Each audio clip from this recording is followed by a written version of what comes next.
The three things that I want to talk to you about today.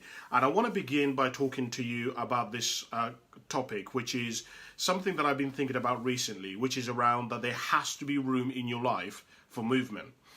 I've been thinking a lot about this topic around being radical and being able to become an open-minded kind of person, because when I first started off doing these videos and I first started off sharing my ideas and I first started off really discovering who I was and what I believed and what I stood for, I realized that one of the things that started to happen is that I started to conflict with people.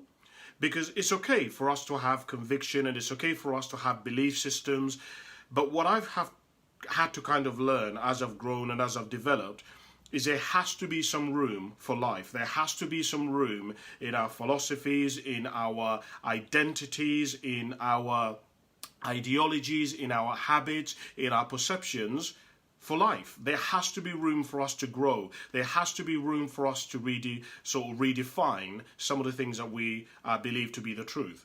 And I tell you this because I've been really thinking about this, where if you look at much of the conflict that happens between me and you look at the conflict in relationships, much of them comes about as a result where one person or a bunch of people essentially refuse to move from the space in which they operate. They say, this is the way the world is.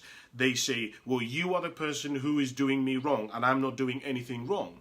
And what ends up happening is the fact that, there is no movement, there is no room for us to budge either way is what causes a lot of the conflict. It is really ultimately what is the root of so many problems that occur in the world. It's interesting that I was looking at people like Mussolini, Idi Amin, Hitler, and I was trying to determine what is it that allowed these men and women to be able to commit such atrocities. I mean, we live in a world where there were loads of people in Germany. How can all of these people allow this one man to be able to rise to such a position in life where he was able to kill all those Jews? How is that even possible? And one of the things that I found was that part of the reason that this was able to happen is because these individuals surrounded themselves with a circle of people and they never allowed anybody else outside of their circle. In other words, they had a small circle of people who were basically like an entourage, right? They just constantly kept feeding these individuals. They were like yes people who came in and just agreed with you. This is part of the reason why, as Kasim, I've had to learn that, Cass, you have to surround yourself with people who oppose you directly. Because if you don't surround yourself with people who oppose you directly, what's going to end up happening is, Cass, that you may believe that something is absolutely true and something is absolutely right and something is absolutely the truth, but you might find out later on that you're absolutely wrong, and you may have caused so much damage in your life and to other people that it's irreversible now. And so I've had to learn in my own life, particularly me, because I have to have strong opinions on stuff in order to share it with you, is that whilst I may share something with you, I always have to be open to the fact that things can change, right? What I liked 20 years ago is different to what I like today. The goals that I wanted 5 years ago are different to the goals that I want today. For example, one of the things that I've had to learn in my own life is that, look, it's okay for me, for example, to believe certain things and to believe people should behave in a certain way and to believe that people should hold themselves to a certain standard. But the point being is that I have to be wise in thinking to know when is appropriate for me to have those conversations. For example, obviously, I did spend most of my life looking at personal development, looking at improvement, but with people in my life, I mean, I'm talking about friends, my brother, my sister, my family, I rarely, and I try my very best not to talk about success and improvement and development, because it just isn't appropriate. When they see me, they don't really want to talk to me about what I do as what I define as my purpose, as my mission. They want to talk to me about, Kasim, How was the football? Kasim, how is your health? Cass, have you been to any music festivals recently? How are you dealing with the virus at the moment? That's what they really want to know about. They're not really interested in all of that fancy stuff, which I personally may find really interesting. And I think part of this, I think a lot, there is a space in many of us that's missing, where a lot of us have a lot of conviction, we have a lot of beliefs, we have a lot of ideologies about how the world should be, about the patriarchy, about how there is equal rights and whatever. But one of the things that I think a lot of us is missing, is that we're missing wisdom. We don't understand that, yes, it's absolutely good to believe something and to stand for something, but you have to know when you've gone too far. You have to know when you've stepped over the boundaries. You have to know that, okay, it's good for you to believe something, but are you putting your point across to the degree that you're bashing other people down, that you're breaking other people down, that you're essentially getting people to the point where they don't even want to be in your space because you're so toxic, you're so aggressive, you're so like full on that it's just not enjoyable being in your space. And I was thinking about this because for me as Kasim, I've had to think, hold on a minute, Cass. It's all very nice for you to have these ideologies. It's all very nice for you to believe these things. But if you believe these things to the degree that you alienate everybody, nobody feels as if they can relate to you, nobody feels as though they understand you, and when people come into your space, it's almost as if they know they're going to get into a confrontation with you, you're going to end up with loads of knowledge, with loads of success, but you're going to have no friends, you're going to have no connections, no associations. You're not going to be able to have a wholesome kind of life where you can have people who love you, people who care for you, people who challenge you. And it's just something that I've been really thinking about recently, and I would share and ask you to think about in your own life.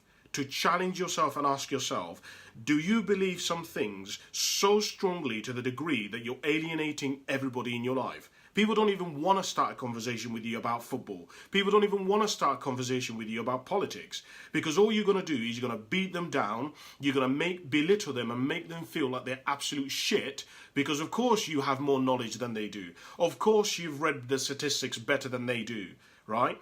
But what I'm saying to you is, I've just found, and for me as Kasim, I have to be even more careful of this, that if I'm going to have these debates and these really strong opinions, I have to know when to use them. I need to be having, when I have and I'm operating from a space of conviction, it's okay for me to have that conviction when I'm going up against somebody who maybe has the same level of knowledge about success and about personal development and about how somebody can rise from the bottom and can improve their life. I can have that with somebody who's been studying that. But I have to realize that I cannot have that level of intensity, that level of debate with somebody who's just a normal person and they just want to talk about football. They just want to talk about the golf. They just want to talk about what was on EastEnders and what was on Hollyoaks. It isn't right that I belittle somebody to the degree and say to them that because they are somebody who on the weekends they prefer to sit at home and watch TV instead of maybe going out there and trying to serve people, trying to follow their passion, trying to go out there and do some volunteering. It isn't my place to be telling them how to live their life and that is wrong, a wrong way for them to live their life. That isn't my place. That's their life. It's their decision to decide whether that is the truth for them and how they want to live their life. And it's just something I would just encourage you, because you might be in a position where you're like me. You have strong opinions, these things you believe very strongly, but the issue is it's alienating you. You're ending up alone. Nobody really wants to interact with you because it's always a confrontation. You're such hard work to be around. Like, it isn't fun to be around you. Like, when somebody has an interaction with you or they want to ask you for advice, sometimes they don't need some fucking long-winded answer. They just need a yes or no answer. Give me this one or give me that one. And as Cass, this is something that I've really had to work on. Because sometimes people will ask me, Cass, what would you rather, this or this? Should I go for this job or that job? And they're not looking for me to give them some convoluted, hypothetical, researchical answer. They just want to say an answer of that one or this one. That's what they're looking for. And I've had to really think about this and really heighten my level of wisdom in discerning, is this person looking for an ABC kind of answer? Do they want the truth? Because, I didn't realize that some people, for example, is something that I had to learn about women. Sometimes women tell you a problem, but they're not looking for you to solve the problem for them. They're just looking for you to listen. They just want to share the problem with you, but they don't really want you to go and solve the problem for them. They don't want you to give them an answer. Here's something else that I found. I found that some people, they want to give you their problem, but they just want you to agree with them. They want you to agree that times are shit and that things are better. And my inclination as Kasim is naturally, well, if things are really shit, don't worry about them because you can't control them anyway. Do what you can. Be positive. Things want to get better. But sometimes people aren't looking for that positivity and that enthusiasm, right? They're not looking for that. They want me to agree with them and say, well, it is shit. And that actually, for them, is better than me going and telling them how times are going to be good and how times are going to be better and they should take. They're not interested in that shit. They just need me to be their friend, to be there for them, to agree with them. And as Cass, is something that I've had to really work on and try to discern with myself between, is that what they're looking for? And it's just something that I would share with you as a person, and I would ask you to consider that. Is that something you need to think about in your life? Are you so focused on football, on personal development, on business, that sometimes when you see your friends or you see people who you're interacting with, that is your world?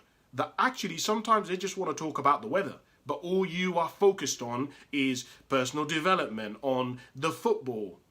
Are you a wholesome kind of person? It's just something that I thought that I would share with you, and that I, as Kasim, I've just been thinking about recently.